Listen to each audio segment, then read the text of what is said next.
"Don't touch her again." The words cut the marble like a blade. A woman lay half-turned on the floor, one heel caught in the light, eyelashes wet with surprise. Glasses lay in a spiderweb of cracks. A wheelchair, its back turned to the wall, bore the faint red circle of a palm on its armrest. And above the three of them stood Ruth Okonkwo, palms lifted, breath quick, a single welt blooming on her wrist where someone's shoe had landed.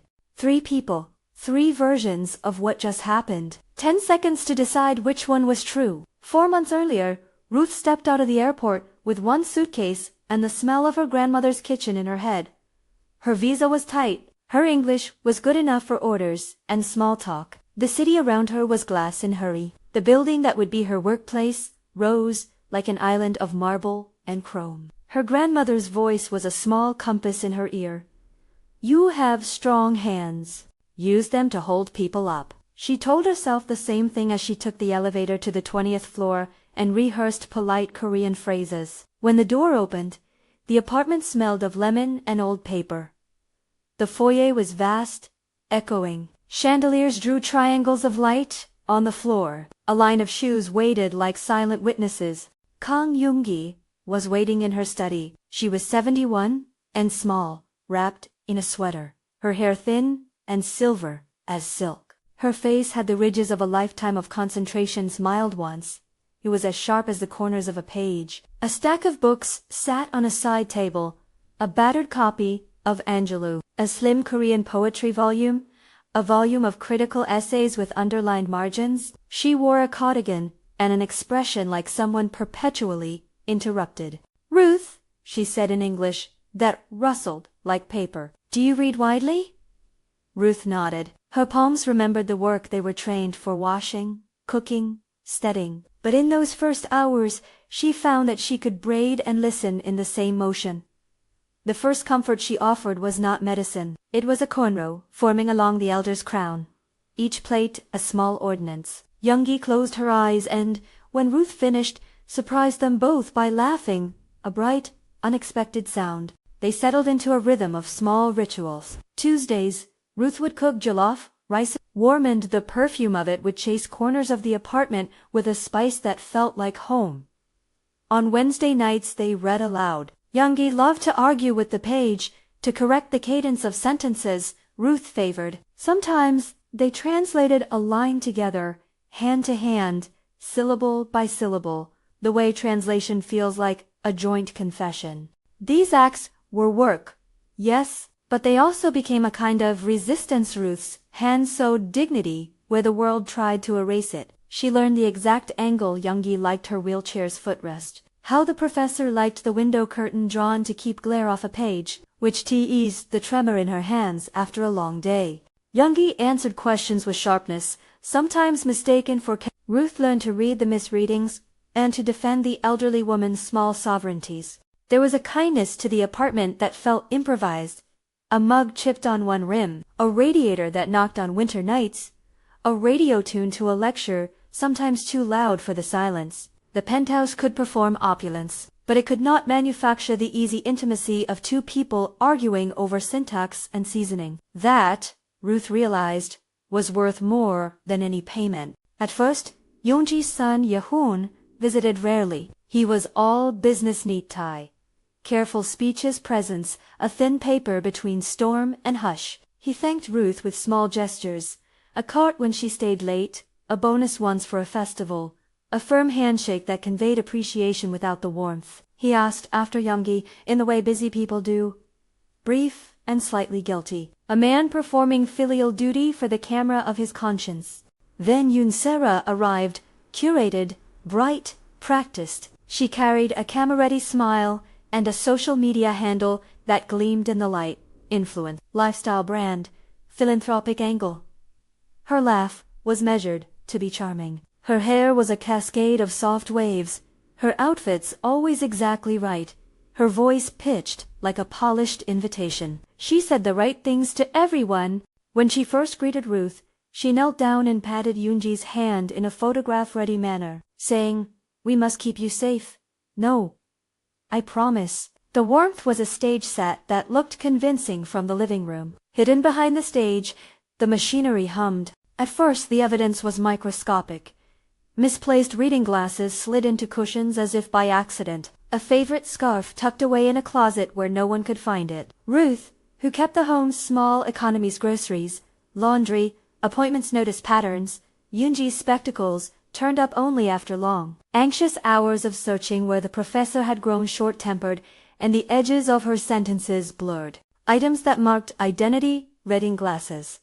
A worn cardigan. Yoonji's glasses case with the embroidered initials went missing and returned like seasonal weather. Then came subtler erasures. One morning, Yoongi found her wheelchair turned so the back faced the room's wall. The professor sat, bewildered, insisting she had never asked to be oriented toward the plaster. "I do not live against a wall," she said. Her voice trembled in lines. For hours she sat, small and unseen, forehead pressed to the space where other people left their fingerprints. Sarah passed by with a tray of tea and offered a soft smile. "You know how these things are. Your comfort is different for everyone," she murmured, and folded the moment into kindness. Some of the harm was physical in its economy. A heel that pressed too forcefully into a hand during a crowded gathering. A finger, trapped momentarily, beneath a shoe that left a crescent bruise. Sarah's hands were not always gentle. Once, during a visit from a doctor Sarah had arranged, she steadied Yoongi, as if the elder were made of glass, then said aloud, "She forgets easily."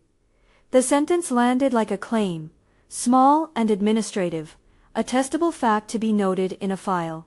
Ruth felt the air change gradually, like temperature before rain. The campaign of erasure had the same architecture as any slow coup: isolate, discredit, manufacture doubt. Sarah began making concerned calls to doctors, scheduling tests that left Yoongi wary. She invited a private nurse from a clinic Ruth had never heard of, who praised the idea of reassessing independence.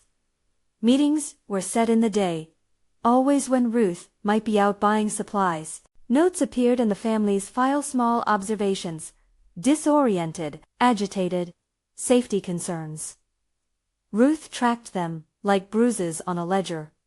Ruth tried to speak. She approached Yehoon twice, the first time with cautious politeness. "Her glasses were under the cushion," she said. He smiled and told her he would look into it. That phrase became an instrument of suspension. He would look, but nothing changed. The second time, she visited him at the office and explained a string of things. The times the wheelchair had been turned away, the nights Yoongi had been left in a room where the light was wrong for reading. He listened. His jaw worked. He told Ruth he trusted Sarah, that stress on both fronts, work and family, could make situations look darker than they were. His tone asked her to be patient. Patience cost Ruth. She thought of the visa stamped in her passport with its countdown. She thought of the money she sent back home, the small remittances that held a grandmother's medicine, a niece's tuition. The stakes of speaking loudly in a penthouse where wealth could make narratives bend were not abstract. Ruth had learned early that voices could be smoothed away with a check, a story, a smile. Still, she learned other tactics too. She started cataloging moments. The date a prescription was changed without Yoonji's consent. The time Yoongi's name had been left off the guest list of a family call. The photograph in which Yoonji's hands were cropped out of a family portrait. She wrote notes and hid them behind recipe cards. She took careful pictures on her phone at odd hours, a pair of eyeglasses under a cushion, a wheel of the chair facing the plaster. There were allies, too. Chef Lim, the apartment's contractor turned cook, would linger in the kitchen and ask after Yoongi with a kind of blunt concern older men give. "You must look," he would say to Ruth, in Korean clotted with care. It was not enough, but it mattered. Once, late on a rain-slicked evening, Ruth found Yoongi in the study, hands curled over a book, tears making the page blur. "They think I am fragile," she said without raising her head. Her voice was the sound of a lock failing. "They speak as if I have already been turned off." Ruth sat and braided her hair again, steadying the rhythm. "You are not turned off," she said. Her hands moved in a pattern that had steadied small children and old women alike. "You are still reading." Those moments of tenderness hardened into a kind of defiance. Care became the way Ruth protected what mattered. There were brief rebellions, Ruth would place Yoongi's glasses prominently on the nightstand at dawn, where sunlight woke them. She would move the wheelchair into the window light so Yoongi could watch the street. She would cook the jollof so the smell floated through the halls like a flag. The friction between the two women grew like a strain. Publicly, Sarah performed gentleness. In private, she tested the borders of her power. She would smile at Yoongi and call her dear, then later suggest, in that way curated people have, that a care facility might be safer. She used words like a ledger, efficiency, safety, transition plan. When she spoke in the living room to friends, she would clasp her hands and confess worry. Her eyes trained precisely to the room's camera. It was a method designed to build a public narrative kindness, framed as concern. Ruth felt the pressure on Yoongi's edges. The professor began to measure herself, to apologize when she forgot a name. As if preemptively conceding a battle she might or might not be losing, she stopped arguing in long arcs and began clipping sentences short.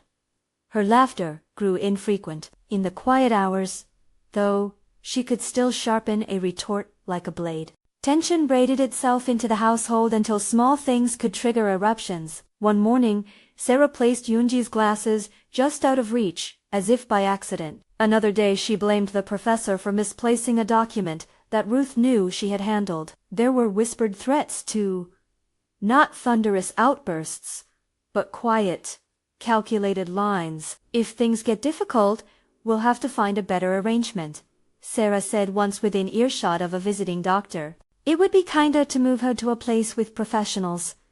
Her voice was low, but its architecture was courtroom ready. Ruth reported, quietly at first. She took her list of incidents and slid it to Yehoon under the pretense of efficiency. She needs her things, Ruth said. She needs her books. Yehoon read, fingers moving across his phone like a man negotiating with time. He sighed. I thought she was doing well, he said. He was a man caught between love and ledger, his devotion squeezed thin by the demands of industry. He asked Ruth not to cause trouble. Not to cause trouble. The phrase tasted different when one's livelihood depended on the goodwill of people who could afford to have their versions of reality endorsed by cameras and lawyers. Ruth kept working, kept braiding, kept the jollof warm, but she also kept recording. A life cannot be defended by affection alone when the other side is assembling a dossier. The moment of rupture did not arrive as a thunderclap, it arrived like a tear widening along an old seam. It was a Sunday when Yoongi invited an old colleague over, someone who remembered the professor before tragedy changed the way her body moved. The colleague's visit was the kind of dangerous thin and ally in the open that unsettled the arrangement Sarah had been perfecting. They sat in the living room. The colleague spoke about the professor's lectures, about the ferocity of her intellect. Yoongi's eyes lit. She responded with clarity, lines of argument that made Ruth's chest ache with admiration. Sarah stood near the balcony, phone poised in a way that had always looked performative. At one point she moved closer and said, softly, don't make a scene. You make the scene, Yoongi said. Her tone was brittle but precise. For a long, suspended second, the apartment breathed only the sound of the city down below and the thin scuff of a page turning. Then Sarah reached out. It was a motion that looked at first like care, a hand to steady, a gesture intended for cameras, but the fingertips landed too firm. A rapid flick that jerked Yoongi's head and knocked her glasses sideways. The professor blinked, stunned, the page trembling in her fingers. Don't do that, Ruth said. Sarah's smile tightened. I'm only helping, she said. Her words were cotton-soft in the air. Then she struck Yoongi an open-handed slap that landed across the professor's cheek. Silence happened afterward in a way that felt like an animal compressing in the reeds. Yoongi's cheek reddened. Her glasses flew off, one lens skittering alongside the rim of a Persian rug. The professor sat, stunned, fingers splayed on the page as if to stop the sentence from unraveling. Ruth moved in a motion so quick and so simple, it might have been muscle memory from all the hands she had steadied. She raised her hand and struck Sarah with an open palma reflex, not a calculated blow. The sound was dull and legal and human. The slap landed on the fiancée's cheek. Time snapped into several smaller times. The apartment's security system recorded the episode with the indifferent precision of a neutral witness. From the corridor, someone called the front desk. A neighbor's voice rose. The doorbell began to ring. Ruth stood a pace behind. Her breath, staccato, the muscles in her arms, unfamiliar with the sting that crawled up them, shame, adrenaline, and a fierce need to protect. Yoonji's hand was naive to the world's speed. She lifted it and touched her own cheek where the sonorous mark bloomed, fingers coming away red. Her eyes found Ruth, and in them was an old recognition, like the sudden return of a favored word in a language thought forgotten. "Don't touch her again," Yoongi said, but the crook of the sentence was not a command to Ruth. It was a boundary cast across the room, a truth anchored in the small violence they had both just endured. The police arrived because someone in the building had called. An ambulance idled outside, though Yoongi refused its offer. She did not want the bright smell of antiseptic in her hair. Statements were taken in the building's foyer. An officer's badge glinted under the chandeliers. Ruth answered questions in careful sentences. When the woman who had been struck leaned forward, press and private both tilted toward the polished narrative that would be easier to hold. A glamorous influencer, injured by a foreign employee in a wealthy apartment, an image that, once spread, would be hard to dislodge. The officers wrote in their notebooks. They did not look up at the stacks of books. They noted the he said she said in the shorthand of procedure. Someone from immigration was informed. The clinic's woman, already friendly with Sarah, gave a statement about being concerned for safety. A neighbor took video on a phone and posted it with a caption already forming. Hungry for a single line that would fit the arc people love to believe. The spectacle of uterine cruelty versus the spectacle of wealth. Ruth's phone buzzed with a message. She ignored her mother's name, probably asking whether she had eaten. Her own visa lay in a pocket she did not touch. In a world of glass, the fragile things were made brittle by whoever held the camera. Someone handed Ruth a notice. Standard procedure, they said, until they could sort who had escalated what. Her hands, so used to the choreography of care, felt like instruments around which a public narrative could be tuned. She thought of her grandmother's proverb, "Use your hands to hold people up." She did not think of hitting someone. She thought of making sure a life was not erased. In the corridor, Yehoon watched through a glass door, the frames of his face thin, the edge of an industry's decisiveness wincing. He had been in the office when the call came. He was not the kind of man to let his private life slip into public theater, but a son does not always know how to parse a private emergency at the intersection of love and appearance. He moved toward the building, hands in his pockets, and the elevator swallowed him. By the time the officers had left, the building's front desk had already printed screenshots. The clip of the slapped two hands, one of a maid and one of an influencer, would be shared, captioned, reshared. Wealth gives a story its first convincing edge. The image most people saw from the video was tidy, glittering tile. A fashionable woman on the floor, a young foreign worker in a uniform with her hand raised. It fit the patterns of popular imagination. Inside, the apartment felt like a comb turned on its side, teeth pointing at soft flesh. Yoongi sat in her wheelchair, watching the files and notes being moved as if they were chess pieces she had not agreed to play with. Her right hand touched her cheek, and then the page of a book. The ink smelled like an old promise. Ruth was escorted to a small room to give a formal statement. An officer looked over the footage on his tablet, grainy angles, the indifferent eye of security cameras. He asked about previous incidents. Ruth, who had kept a ledger of small harms, spoke in a way that layered laundry lists into a portrait.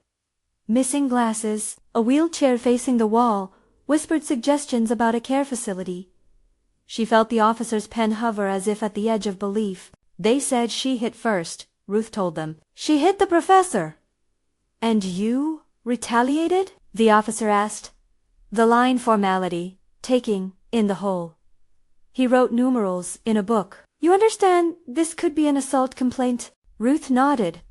Of course she did. A foreign worker speaking truth to the people who performed wealth was not a neutral act. It would create ripples. Her visa could be flagged for trouble. Her statement would be entered into a system where the wealthy could order responses that matched their needs. She thought of the remittances waiting at home. She thought of the jollof rice cooling in the kitchen upstairs. Upstairs, Sarah lay on the marble like an argument unresolved. Her lipstick had smudged into a line. Her phone was near, lighting up with messages of concern and rage from followers who had already swallowed one version of the event, a version designed to portray her as the polished victim. Her PR team, if one could call it that, moved like a small swarm. "Stay put," a message read. "Don't speak yet." When Yehun arrived, hands still on the elevator bar, the security footage had already looped through rotations.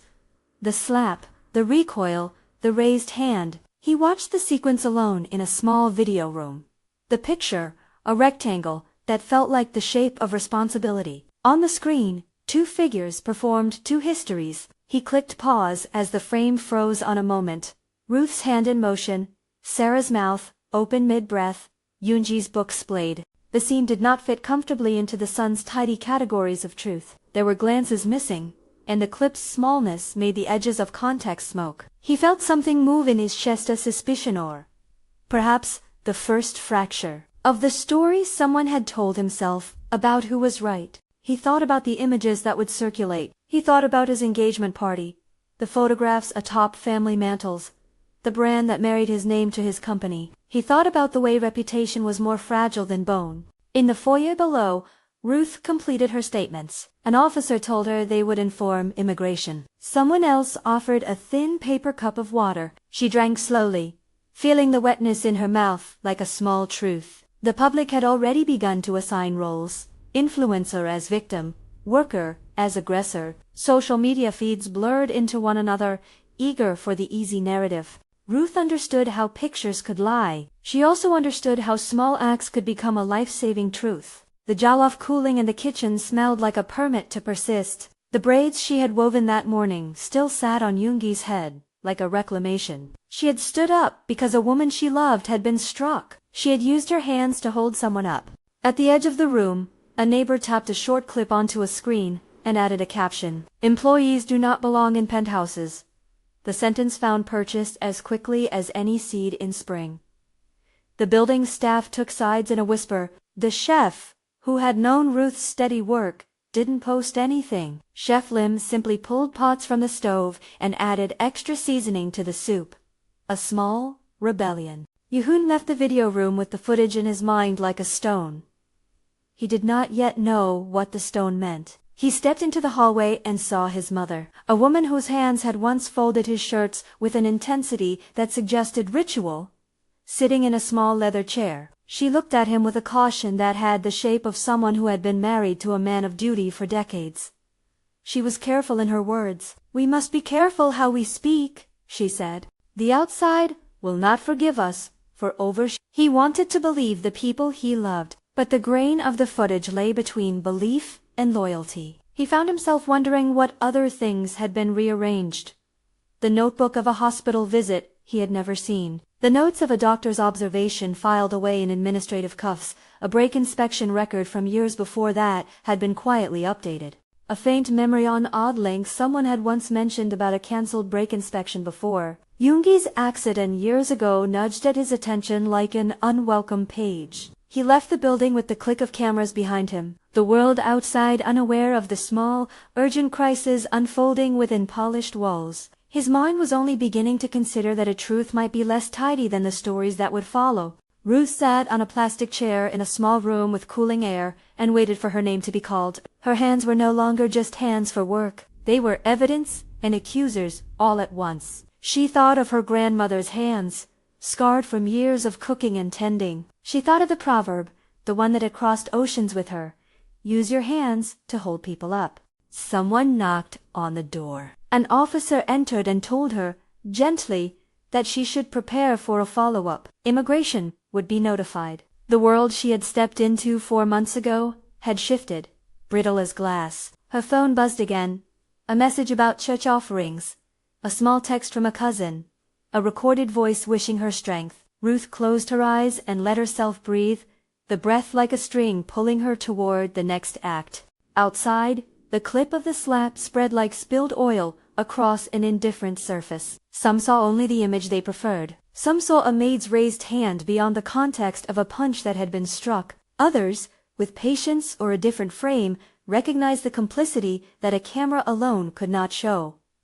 Months of small erasures, a careful dossier, built in soft, administrative language. The truth, when it finally wanted to be heard, would require more than a single frame. But the frame was loud enough.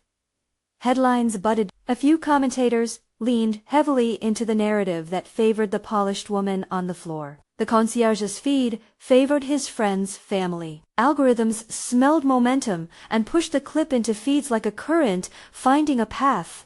Ruth left the interview room with a small paper receipt of the interaction. The officer who had asked questions had been kind professional. Kindness in bureaucracy is often a thin thing. She thought of Yoongi alone, above, her books intact but rearranged, her dignity grazed by the pressure of a court of appearance. She thought of how quickly appearances became law. She thought, too, of what would happen if nobody looked beyond the picture. In the kitchen, the jollof cooled. In the study, a single lens from Yoonji's crushed glasses lay like a different kind of truth, cracked, but still capable of letting light through. In the foyer, the neighbor's phone buzzed as a user named at Life's Delicate posted, "Shocking abuse at the Kong residence made attacks in." The comment thread spiraled. For Ruth, the next hours would be measured in procedures and waiting rooms, indoors, and polite interrogations that felt like nets. She had acted in defense of a woman who had been her anchor. She had struck back at a woman who had struck first. The law might or might not see the nuance in that exchange. The public certainly would not spare space for nuance when an image fit the script people raced to align with. And up in the quiet room where books lived like friends, Yoongi touched the place on her cheek where memory and indignation overlapped. She reached for a page, fingers trembling, and read aloud a sentence that had been underlined years ago. "To be seen is to be known." Her voice sounded small and true. It sliced the apartment in two ways: what others would see, and what she had always known to be real. The camera had captured a moment like a splinter. The rest of the story, months of careful, invisible pressure, gestures of care turned weapon, was still a book closed in a drawer. But the image had been given life, and with life, it would find currents to ride. Downstairs, Yehoon made a decision that felt like a shift in the architecture of his life. He entered the building's security room again, as if to look for shades that might explain the sudden brightness. The footage looped. He clicked through frames, watchful. On his phone, a text from his fiancée read, "Please don't let this ruin things." He did not answer immediately. Instead, he watched the same frames until the moment where Ruth's palm met Sarah's cheek froze on the screen, and something behind his eyes moved, like a shutter opening. He had not yet decided what to do with that shutter. He had not yet decided which truth his life would serve. Outside, the city kept moving. In the apartment, the air felt like the hollow after a struck bell. The small acts that had made this place, humane braiding, cooking, arguing about books, sat like ornaments just beyond reach. And in the middle of the penthouse's polished floor, a pair of glasses lay cracked, catching the light. Their fracture was not the end of the story. It was only the hinge. If this opening has drawn you in, stay with the full story, the contours of what happens when quiet work meets curated power. The truth is not one image. It arrives in small things, and in the people who refuse to let those things be erased. They would have to fight the frames that the wealthy could make convincing. They would have to find the hidden items, again glasses, documents, a break inspection note someone had once mentioned in passing. They would have to make visible what had been set to disappear. For now, the night had grown long, and the press feeds were warming their tongues. Ruth walked out of the building under the indifferent lights, her name written into a log. She thought of her grandmother's hands, and of the many people who would not look beyond the picture. She thought of Yoongi, small and fierce, alone in her room. Behind her, in a room with screens, Yehoon paused the footage and looked at the frozen frame. The image of Ruth's raised hand hovered between accusation and defense. He rubbed his brow, trying to pull a memory of other, quieter things, bookshelves, laughter, the way his mother had sometimes listened in the same room. He felt the air crack with the possibility that what he had assumed was not the whole story. In the kitchen, the jollof steamed a little more faintly into the air. The smell like an insistence that small rights can still matter. The wheelchair sat in the light, turned not to the wall, but to the window where a fraction of the city could be seen. Lights, people, other lives. This sliver of night held a promise and a challenge at once. The marble had been walked upon, the cracked glasses waited for hands to pick them up and make them whole again. The unexpected clash had happened. Maid versus Billionaire's Fiancée, but the arc of truth was still unwritten, and the room was full of people who did not yet know which side of it they would stand on. Yehoon let the frozen frame sit long enough for the cold in the room to soak in. The rectangle of the screen showed what everyone had already seen.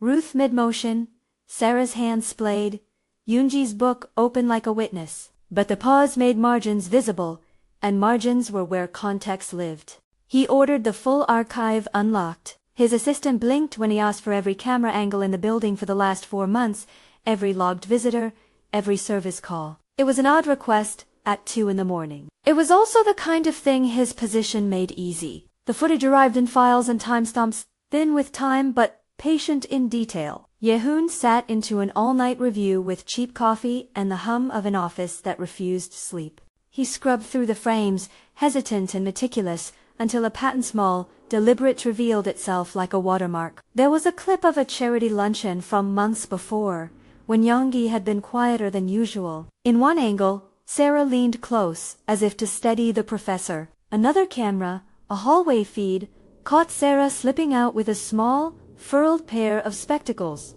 The way she folded the frames into her palm was to exact the movement practiced. Another feed showed a family photo shoot where Yoonji's hands were mysteriously cropped from the edges. There was a clip from the day the wheelchair had been found facing the wall. A maintenance camera from the corridor showed Sarah moving the chair in 2 quick lifts, setting it where it would be out of sight. A grocery delivery camera recorded a moment when, during a gathering, a shoe heel pressed into Yoonji's hand. No dramatic shout, only a compressed, cruel patience. Yehoon's chest unclenched and then tightened. He had been willing to believe that the afternoon's flash was a mistake. The footage suggested it had been preparation. The pattern was not the blow that broke a bone. It was the slow engineering of doubt. He compiled clips, but he also found documents. In the files that passed across his screen, expense memos, lawyer's notes, a draft titled Capacity Assessment.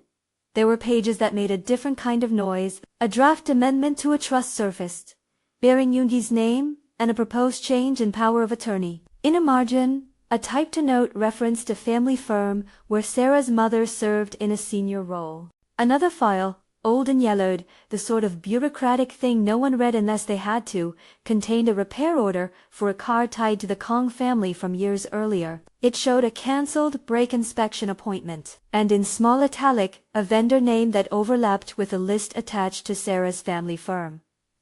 On the screen, the link was not a crime.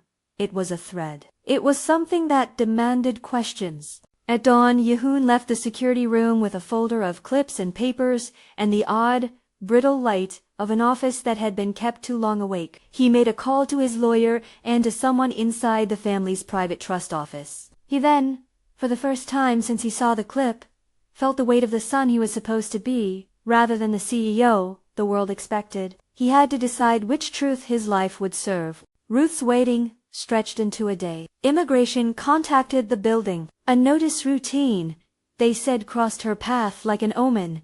Follow-up required. Her phone vibration became a drumbeat. She thought of her grandmother's kitchen, of the small hands that had taught her how to hold and to feed and to steady. She had used the hands that way and had been dragged into a public square by an image that had no patience for nuance. Someone from the building, staff chef Lim, a man whose face carried more seasons than his crayon, was Ruth. A paper under the thin door of the small room where she had been held. The note read, "We have other footage."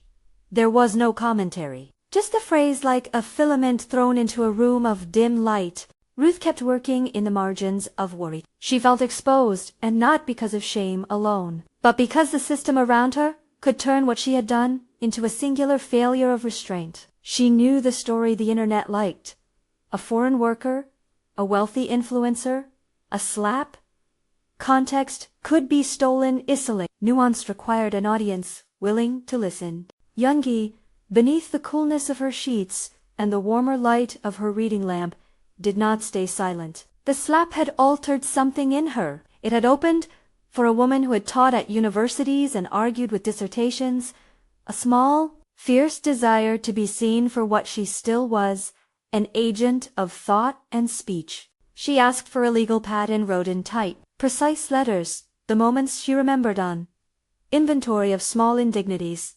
Mornings missing a pair of glasses. Afternoons when the room had been turned away from light. Comments made by a nurse who had called her forgetful, in a tone that smelled more like leisure than care. When the first lawyer from the trust office came, he did so at Yehoon's behest, and with the stern, unshowy face of someone accustomed to balancing family and fiduciary demands. He listened to Yoongi with an attention that felt like rescue. He asked if she wanted the other documents reviewed. She did. She wanted the cameras unblinded. She wanted the ledger read aloud. There was dignity in appointing someone to handle the institutional machinery, an act not of vengeance but of making sure the record matched real life. Ruth, still separated by procedure and a thin wall of bureaucracy, did what she had always done.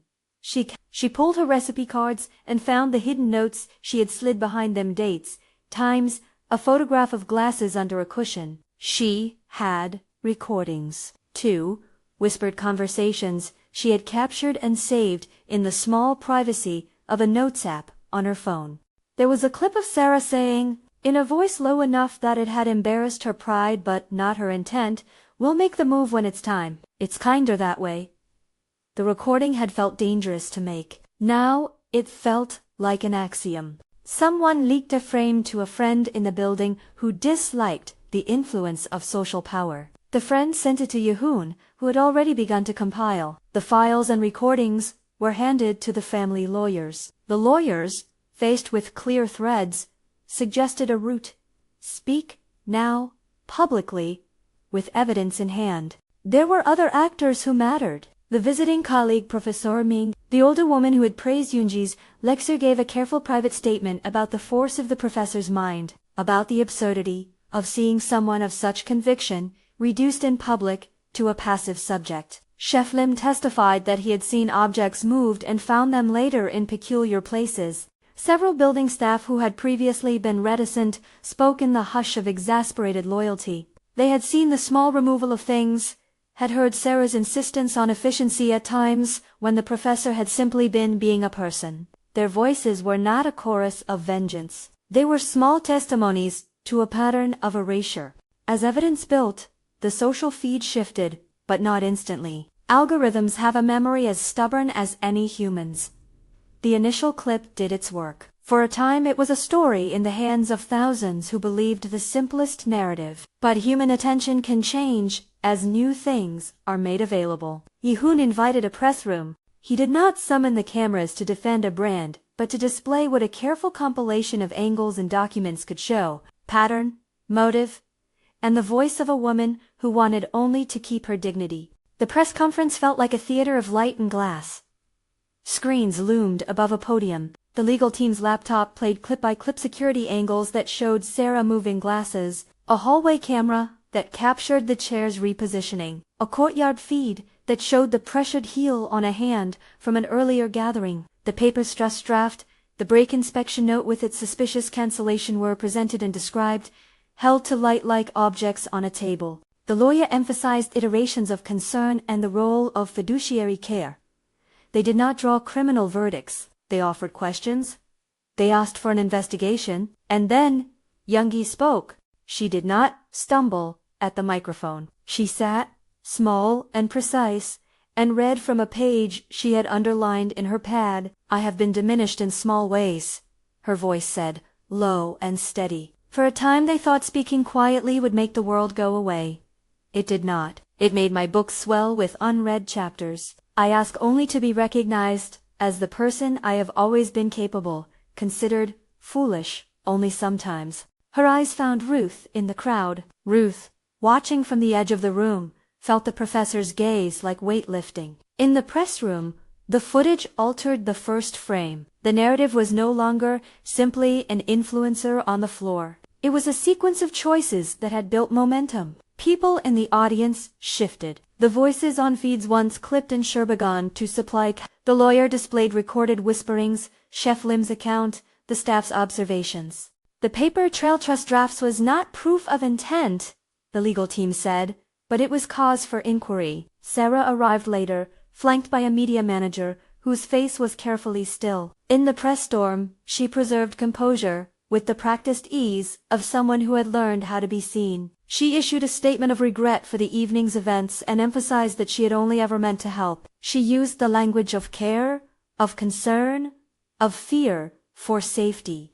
Her voice was measured. It was also precisely the language that had, over months, soothed other observers into compliance. When asked about the footage that showed her moving Yoonji's wheelchair, she replied, "I was trying to protect her. I did not want her to be in danger." The answer landed, and the court of public opinion paused to weigh old impressions against new images. Not everyone flipped immediately. Part of the reason was that the internet loves a simple arc. Part of it was that nuance asks for energy most people are not willing to give. But the press conference shifted the axis. The story no longer fit neatly into the viral template. The push to see Ruth as simply guilty receded enough for the legal engine to do its work more fairly. Prosecutors, now with more footage and testimony, reviewed the files. Immigration responded to the new context by pausing routine escalation while the investigation continued. Ruth's charge as administrative and preliminary were withdrawn. The official notice said, and she was told she could return to the penthouse while inquiries She exhaled, like a person removing a bandage. The public apology that had been spun into a headline had not yet been engineered. The world, however, had shifted. Even then, change was not instantaneous. Sarah's supporters, fans who had loved her lifestyle posts and philanthropic vignettes, boasted defensive threads. A small but persistent pocket of discourse questioned the origins of the new footage, the timing of Yehoon's magnanimity. People, once set on a track, resist new directions. But others shifted. Some influencers publicly recanted an earlier rush to judgment. Others demanded deeper accountability from those with power over vulnerable people. In private, Yehoon had his own reckoning. He confronted Sarah in a quieter room after the press conference, not with invective, but with evidence. He placed the trust draft between them, the cancelled repair order, and the video stills. Her face, which before had been a curated mask, shifted. For the first time, she looked small and tired in a way his public images had never shown. She argued softly, then more insistently, that she had been trying to secure safety, that the draft had been a contingency, that the link to her family's firm was circumstantial. She used words like care plan and efficiency and safety, phrases that had the power to be both practical and cruel. Yehoon listened, the corporate manner of his head tilted by something older. The memory of a mother who had folded his shirts, the faint regret of time not given. He did not absolve her. He asked for proof she had tried to help in good faith. She offered explanations. He kept asking for corroboration. When she could not provide enough, her composure thinned into defensiveness, into excuses that sounded like rehearsed lines. The moment between them was not thunder. It was the slow erosion of the story she had relied on. But nuance remained important. Sarah had not been cast as a cartoon villain in any of this. Sometimes she had moved from genuine nervousness and a desire to organize care. Sometimes her attempts had been manipulative. The record showed both. That was the cruelest part of the public story, the pieces of someone whose own anxieties had been performed as benevolence until they functioned as erasure. As the investigations continued, Ruth did a quieter, important thing. She returned to the rituals that had saved them. She sat by Yoonji's bedside and braided hair into a pattern both old and new. Tuesday, jollof resumed its slow simmer in the kitchen, and the smell threaded through the apartment like a prayer. Small acts, after all, were what had built the trust between them. Ruth and Yoongi rebuilt the map of the professor's domestic independence, which armrest needed padding, which chair belonged closest to the sunlight, which pages in a book would be read aloud. They also, together, catalogued what had been lost and found. Yoongi read from her underlined pages aloud, slowly, and Ruth marked the lines she loved in a fresh notebook. Yoonji's voice, once clipped by uncertainty, grew. She insisted on being part of discussions about her own affairs. Her opinions, once quietly overridden in meetings about safety, began to hold weight again. The trust once proposed as an administrative necessity turned into a matter to be debated and not automatically assumed. Publicly, the press conference had moved the needle. Privately, other acts mattered. The building staff, who had been hesitant before, stood up for Ruth in small ways. A maintenance report, a signed testimony, the careful corroboration that turned a pattern into a case. The city's social workers took a closer look at the care plan. Investigators opened inquiries about the origin of drafts and whether normal legal processes had been bypassed. The break inspection note was sent to an outside agency for verification. The link to Sarah's family firm was treated as an item of suspicious context rather than a verdict. Legal process took its time. Legal process never rushed to fill narrative gaps in the way social media did. The press conference changed how the story would be told. Some accounts that had made Ruth the villain adjusted, some did not. But the momentum allowed real questions to be asked. Questions, when asked in public and backed by evidence, are a kind of power. They cannot undo what was done. They can, however, prevent it from being normalized. In the months that followed, life resumed and realigned. Ruth's vesowance, a source of sharp fear, was reviewed in context. Immigration officials noted the new evidence. The possibility of a forced exit receded. Her charges were dropped formally, an official letter arriving like a small, surprising sun. She returned to the apartment with a kind of cautious triumph. Not the kind that shows off medals, but the kind that sits quiet and steady in the body. Yehoon apologized, privately and awkwardly, and did not attempt to repair everything at once. He visited more often with the awkward tenderness of someone reconciling sonship with corporate life. He began to unlearn the reflex to default to appearance over substance. Sarah's life changed in other ways. Her followers dwindled, some in anger and some in fatigue, and her public statements grew more defensive. She retained some sympathy. She lost others. An investigation was announced and formally opened. Legal outcomes were left to the processes that govern such matters. No statement in public declared a criminal resolution, only that inquiries were underway and that the family would cooperate. That was as far as anyone could justifiably say. The granular thing that mattered most, though, was the domestic life reassembling itself. Ruth and Youngie reinvented their small rights into a life that would not vanish. They ate jollof on Tuesdays, and sometimes Youngie corrected the seasoning with an imperious finger that smelled like cumin and stubbornness. They argued about lines and poems, and about the punctuation of an English sentence. Yehoon, who had once slid in like a man cleaning his conscience with a card, learned to sit in rooms and listen without fixing everything. Photos multiplied in small, ordinary ways. One on a windowsill showed Ruth braiding Youngie's hair while the professor smirked. Mid-argument, a page folded under one elbow. Another captured a quiet dinner, the steam from the rice drifting like a blessing. The images were not polished for any brand. They were domestic and imperfect, and therefore true. On the mantel, two frames stood side by side. A candid, caught mid-argument portrait of both women, mouths open and eyes bright, and a photograph of the press conference. Youngie steadied at a microphone, her eyes like flint. Ruth's hands did not lose their memory of anger that night on the marble. She still felt the weight of the slap in the hollow of her palm now and then, but the memory carried not only pain but a clarity.